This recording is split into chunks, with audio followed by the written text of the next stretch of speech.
Which is a ball have the body stay healthy. Second grade, which is a ball have keep our body healthy. They contain fiber which have resistance and keep our stomach healthy. Second grade, which is a ball regularly can also have prevent sunlight healthy. Which is a ball have here the strong body.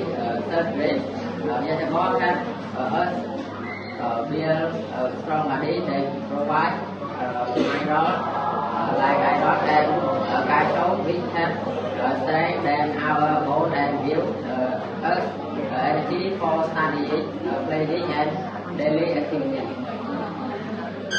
Conclusion, in conclusion, vegetables are very important for our health and give us nutrients, help keep our body healthy and make us stronger.